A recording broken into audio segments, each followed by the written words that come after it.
हमारी film industry से कई लोग पॉलिटिशियन बने हैं, क्या आप भी ऐसा? नहीं, जो लोग फिल्म इंडस्ट्री से पॉलिटिशियन बने उनमें एक दत्त साहब को छोड़कर बाकी सब अपनी कन्वीनियंस के लिए बने। सिवाय दत्त साहब के हर आदमी इस वजह से पॉलिटिशियन बन गया है कि उसका कोई ना कोई फायदा होगा उसमें, और होगा, और हो रहा है। क्या आप कभी नहीं, पॉलिटिक्स में जाएंगे? कभी नहीं। आप, मेरा क्या है, मेरा प्रॉब्लम है, मैं मुसलसल झूठ नहीं बोल सकता, तो मैं पॉलिटिशियन बन नहीं सकता। पॉलिटिशियन बनने के लिए झूठ बोलना बहुत अवश्य है, क्योंकि कितने लोगों को खुश रखना है। अगर भारत में करप्शन कुछ कम हो जाए। देखिए, मैं इस बात पे भी सहमत नहीं हूँ कि सिर्फ भारत में करप्शन है। नहीं, करप्शन सारी दुनिया में है, लेकिन क्या मैं सही हूँ अगर मैं ये कहूँ कि भारत में करप्शन छोटी लेवल से शुरू होती है और बड़ी लेवल तक जाती है? मैं तो कहता हूँ बड़ी से बड़ी लेवल से शुरू होती है और छोटी तक पहुँचती है। जी, उसकी वजह है कि अगर मैं एक नौकर हूँ, अगर अपने मालिक के यहाँ काम करता हूँ, मेरा मालिक शराब नहीं पीता, जुआ नहीं खेलता, मेरी हिम्मत नहीं होगी कि मैं घर के अंदर शराब पी के जुआ खेल के घुसूं। लेकिन अगर मुझे मालूम है कि मेरा मालिक जो है परले दर्जे का अय्याश है, तो आपको कौन रोक सकता? तो फिर मुझे कौन रोक सकता है? वो खुद ही नहीं रुकेगा तो मुझे क्या रोकेगा? तो हमारी जब तक ऊपर का हिस्सा ठीक नहीं होगा, बिल्कुल पूरा फैब्रिक बदलना पड़ता है। जैसे अगर कोई जगह सड़ जाए तो कपड़ा तो है नहीं कि काटा पैबंद लगा दिया ना, इसको पूरा फैब्रिक बदलना पड़ता है, बिल्कुल एक कैंसर की तरह बिल्कुल एलिमिनेट करके फेंक देना पड़ता है। ये कभी होगा? मुश्किल है। आप दोस्ती को कितना महत्व देते हैं? मैं दोस्त को अपनी फैमिली मेंबर जितना महत्व देता हूँ। दोस्त के लिए सब कुछ कर सकते हैं? हाँ, अगर जरूरत पड़े दोस्त के लिए जान भी दे सकता हूँ। क्या आपने कभी ऐसा किया है?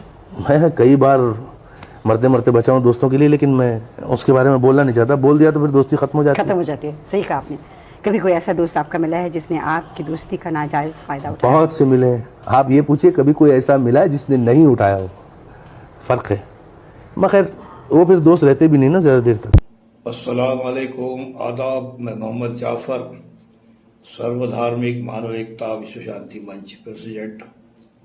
तो जैसा कि अभी आप वीडियो सुने, बहुत पुरानी वीडियो है, कौन है क्या है आप अच्छी तरह जानते हैं इनको भी। तो बहरहाल सियासत बगैर झूठ के नहीं चल सकती, ये सच्चाई है। सियासत में झूठ जरूरी है। जो तरक्की होती है, जो बुलंदी पे पहुंचते हैं लीडर, वो झूठ की बुनियाद पर ही पहुंचते हैं, इसमें कोई शक नहीं है। कोई एका दुक्का ऐसे लीडर मिलेंगे, मगर उनकी कभी तरक्की नहीं होगी। एक सच्चाई भी जो चलते हैं, तरक्की पे वो बिल्कुल नहीं रहेंगे। जिस तरह सियासत में आते हैं उसी तरह से दुनिया से चले जाते हैं। ऐसे लीडर भी आपने देखे होंगे। तो बहरहाल आज ये वीडियो आपके सामने बनाने का मतलब ये है, सामने आने का मतलब ये है, अब 13 मई परसों है, पीर के दिन, आज 11 तारीख है, मई की सुबह का वक्त है। तो बहरहाल आज 5 बजे से इलेक्शन पर्चा रुक जाएगा पूरी तरह से। तो बहरहाल एक दिन का गैप है, कल का, परसों फिर वोटिंग है तेलंगाना में भी। तो सोच समझकर वोट करें, वोट जरूर करें। हालात को देखते हुए जरूरी है हमको बाहर निकलना है वोट के लिए। तो बहरहाल नफरत पूरी तरह से फैली हुई है, ये कलयुग है, यहाँ सच की कोई अहमियत नहीं है, झूठ के साथ ही दुनिया चल रही है। मगर हम एहतियात ये करें, जितना हो सके हम सच्चाई पे चलने की हमारी कोशिश होनी चाहिए, यही बोलूंगा। पूरी तरह से सच्चाई पे चलने की ताकत यहाँ पर नहीं है, ये खुलेआम नजर आ रहा है। झूठ का ही बोलबाला पूरी तरह से हो रहा है, तो सच्चाई है। तो अब हुकूमत कोई भी बनो, एक बात और बता देता हूं आपको, चाहे सेंटर में हुकूमत बीजेपी आओ, चाहे कांग्रेस आओ, अगर से जनता ये समझ रही है कांग्रेस के आने से सब कुछ बहाल हो जाएगा, सब सुकून मिल जाएगा, अमन और शांति हो जाएगी, तो ये गलत फहमी दिमाग से निकाल दो। ऐसा कुछ भी होने नहीं जा रहा है, क्योंकि जो लिखा है वो टल नहीं सकता। जो इरादे कर चुके हैं वो इरादे लोग पूरे करेंगे। जो मकसद से सियासत में आए, जो सियासत को लेकर चले, वो पूरा काम होगा, क्योंकि वक्त ऐसा आ चुका है जो पूरी तरह से भारत एक बहुत बड़े खतरे की घंटी बन चुका है। इसमें कोई दौराहे नहीं है। तो यहाँ पर हमको हर वो कदम सोच समझ कर रखना है। वोट करना जरूरी है। यहाँ पर झूठ के बगैर सियासत नहीं चलती, ये सच्चाई है। सियासत में झूठ ही झूठ, सिर्फ झूठ का ही बोलबाला है। और यहाँ पर हर वो चीज होती है जो नहीं होना चाहिए, जो कोई भी मजहब में इसकी इजाजत नहीं होती, वो सब सियासत में होता है। उसी का नाम सियासत है। तो इस चीज को गौर करते हुए हम यही बोलेंगे, जो जनता जो लीडरों के खातिर एक दूसरे से लड़ती है, मर जाती है, यहाँ तक के मरने मारने पर उतर आती है, तो ये हम अपने दिमागों से निकाले। एक सियासत है, लीडर होते हैं, जनता होती है, जनता से लीडर बनता है, लीडर से जनता नहीं होती, ये दिमाग में रखें। जनता में एकता होगी तो लीडर सही रास्ते पर चल देगा। अगर जनता ही उनकी जय जयकार में उतरेगी तो जनता को वो लोग क्या समझते हैं, अब तुम अच्छी तरह समझ जाओ। तो यहाँ पर ये हमको सोचना जरूरी है, हमसे लीडर है, लीडर से हम नहीं है, क्योंकि हमारे ही वोटों के बदौलत वो सीट पर आते हैं, वो हुकूमत में आते हैं। ये ख्याल रखे, हुकूमत कोई भी आए, हुकूमत भारत का जो निज़ाम है या जो हुकूमत है, इसमें बहुत सारे प्रॉब्लम आ चुके हैं। ये प्रॉब्लम का हल होना इतना आसान नहीं है, ये हमको गौर करना जरूरी है। जिस तरह से बड़े बड़े वादे किए जा रहे हैं, अब एक साल में 1 लाख रुपये औरतों के लिए, यानी कि महीना 8,000 कुछ पड़ रहे हैं।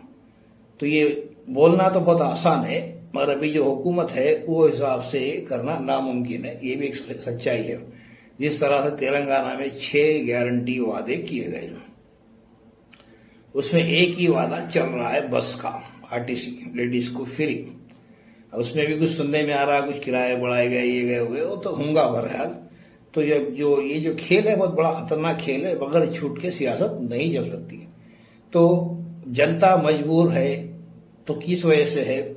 अपनी गलती से जनता मजबूर है, दूसरा कुछ नहीं। हम अपनी गलती करते आ रहे हैं, अब हम गलती में हैं, हम इसलिए हम मजबूर हैं, वरना हमारे सामने कोई भी सियासी लीडर नहीं ठहर सकता जनता के सामने। सच्चाई है, जनता वो ताकत है।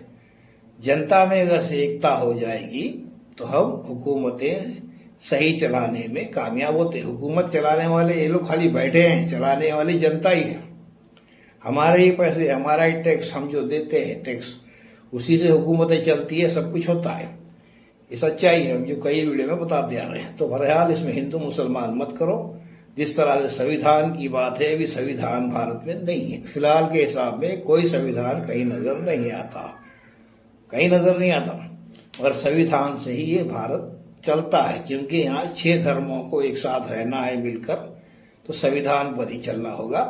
नहीं जिस तरह की बातें हो रही है, धर्म की बात, इस्लाम की बात, ये मजहब वो मजहब, तो यहाँ पर धर्मराज कायम होगा। जो हम शुरू से बताते हैं, धर्मराज यानी इस्लामी हुकूमत, इसमें कोई दौराय नहीं है। इसमें बोलने से हम कोई रोक भी नहीं सकता। धर्म इस्लाम एक ही मजहब का नाम है, हम ये साबित कर देंगे। जो सच होता है, जो सच्चाई पे चलता है, वही धर्म इस्लाम की बात करे तो बेहतर है। सियासी लीडर धर्म इस्लाम को इस्तेमाल ना करे तो ही बेहतर है। धर्म के नाम पर, इस्लाम के नाम पर मस्जिदों में खड़कर कसम खाना, यहाँ खड़कर कसम खा जाना, फिर वही अपनी हरकत करना, ये इसकी इजाजत इस्लाम भी नहीं देता, धर्म भी नहीं देता। ये खास तौर से ख्याल रखे। तो बहरहाल भारत बहुत खतरनाक मोड़ पे है, एहतियात करे। बगैर झूठ के सियासत नहीं चल सकती। ये भारत को बचाना है तो सच्चाई के साथ वोट करो, किसी के बातों में मत आओ, अपने दिल की सुनो। जो हमसे अक्ल बताए, जैसा कि कई मौलाना, कई तंजीमों के मौलाना भी बता रहे हैं, इनको वोट करो, इनको वोट करो। तो बहरहाल मैं तो ये बोलूंगा, अगर से ये मौलाना सही रहते, सही दिशा में अपनी कौम को ले आते, मुसलमानों को ले आते, तो आज ये दिन दिखने नहीं मिलता। ये सच्चाई है, क्योंकि हमारी बातें कड़वी होती है मगर हक है। समझे। तो किसी के बातों में आने की जरूरत नहीं है। अब हमको कोई बचा सकता है, हमसे कुछ काम ले सकता है, लेना चाहता है तो अल्लाह है। अल्लाह पर ईमान रखते हुए, उस पर भरोसा रखते हुए हम अपनी इबादत करते हुए, नमाजों को कायम करते हुए, फजर के साथ उठे, फजर की नमाज अदा करते हुए जाकर वोट करें, दुआ करते हुए कि एक सच्ची हुकूमत बने। समझे। कोशिश करना हमारा काम है। कलयुग है, यहाँ सारी झूठ का बोलवाला है, झूठ ही झूठ चल रही और चलेगी भी जब तक ये पूरी तरह से बुराई का खात्मा नहीं होता, ये सब चलते रहेगा। तो इसलिए सियासत में उलमाओं का आना और जैसा कि धर्म है, सनातन धर्म हम बोलते हैं तो लोगों को अश्रुका ही पड़ता है। उनको बड़े बड़े धर्मगुरु जो सच्चाई पे, जब तक वो मैदान में नहीं उतरते और जो सच्चे मौलाना है वो मैदान में नहीं उतरते, इस तरह ही चलेगा। मगर सियासत एक ऐसी चीज का नाम है जहां आते ही झूठ उसकी जबान पे खुद ब खुद चालू हो जाता है, चाहे वो कितना भी सच्चा हो। तो इसलिए सियासत से बहुत सारे लोग जो सच्चाई पे है, जो ईमान को अंदर अपने मजबूती से पकड़ के रखे, सियासत से दूर रहना बेहतर समझते हैं। एक बहुत बड़ी सच्चाई है, इसमें दखल अंदाजी भी नहीं करते। वो सारे लोग ऐसे भी है जो मौलाना है, जो सच्चाई पे है। अब जो पार्टी बदलते रहते हैं, जो पार्टी वो पार्टी की तायद करे, ये पार्टी तायद करे, वैसे मौलाना भी बहुत मिलेंगे आपको, जो वक्त पड़ने पे बिरयानी खाना, खजूर खाना उनके यहाँ से तो चलता रह रहा है। तो इस्लाम में बहुत सारी पाबंदियां हैं, उसको एहतियात करते हुए अपने आप को समझो। बहरहाल ये सियासी लीडरों के वास्ते हमारे में नाइत्तेफाकी मत पैदा कर लो। हमारा बोलने का मतलब यही है। ये सियासी लीडर उनको बचाने नहीं आएंगे। जब वो बस्ती में एक साथ रहते हैं, भाई की तरह रहते हैं, दोस्त बनकर रहते हैं, तो कुछ ऐसा हो जाता है तो सियासी लीडर बचाने नहीं आएगा। तो बस्ती के ही लोग जो हमारे साथ उठना बैठना है वही हमारे कुछ बचा सकते हैं, हमारे साथ दे सकते हैं, वक्त पड़ा तो कुछ सपोर्ट कर सकते हैं। ये खास तौर से ख्याल रखो। इसलिए ये सियासी लीडरों के वास्ते हम अपने आप हम मिलकर लड़ेंगे तो ये सबसे बड़ी गलती है। जो सच है, सच को बोलने की ताकत पैदा करो। मुरीद बनकर, भक्त बनकर रहोगे तो सिर्फ तबाही बर्बादी आएगी। और ये वक्त है, बर्बादी आ चुकी है और बर्बाद होंगे। इसलिए अभी भी वक्त रहे तक सच्चाई की तरफ आओ, सीधे रास्ते में चलो, ताकि अल्लाह तुमको माफ करे, हमको माफ करे और ये सियासी लीडरों को उनके दिलों में हमदर्दी पैदा करे और उनके अंदर इंसानियत पैदा करे। जो भी मजहब के अंदर वो मजहब उतरे ताकि वो सच्चाई पे आए। ये दुआ करो। वैसे तो हालात पूरी तरह से बिगड़ चुके हैं भारत के, कभी भी कुछ भी हो सकता है। भारत वो मोड़ पे है, कोई भी हुकूमत में उससे मतलब नहीं। हमारे में एकता रही तो वही हमारी सबसे बड़ी ताकत है। जय हिंद, जय भारत।